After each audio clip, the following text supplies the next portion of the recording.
Alright, so we've discovered and added IP cameras. The next thing we're going to do is add an RTSP stream, or an HTTP stream, or a UDP stream. These are the types of streams that Nx Witness supports, right?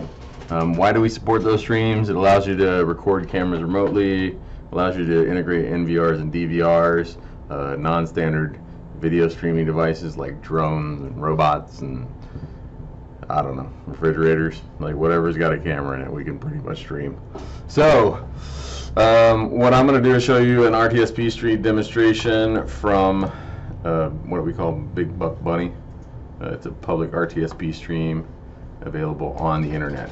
So here it is, right? I'm going to copy that link for the RTSP stream, and I'm going to go to Nx Witness, and I'm going to do like I normally would add a camera. I'm going to add this one to Nick's computer over there, add the one. Instead of putting in a subnet scan and putting in the IP address or putting in the known IP address of a known camera and credentials, this is a public RTSP stream.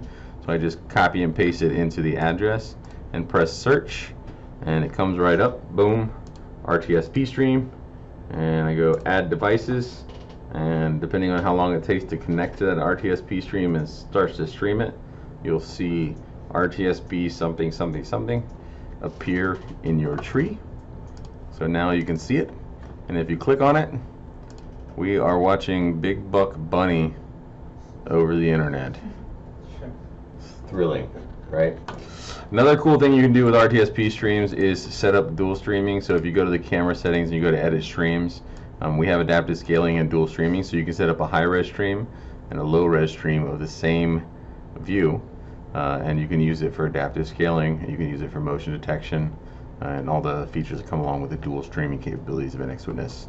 So that is how you add an RTSP stream or HTTP stream or UDP stream. Some of them require credentials.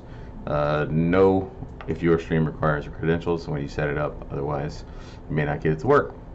So RTSP streams, pretty simple.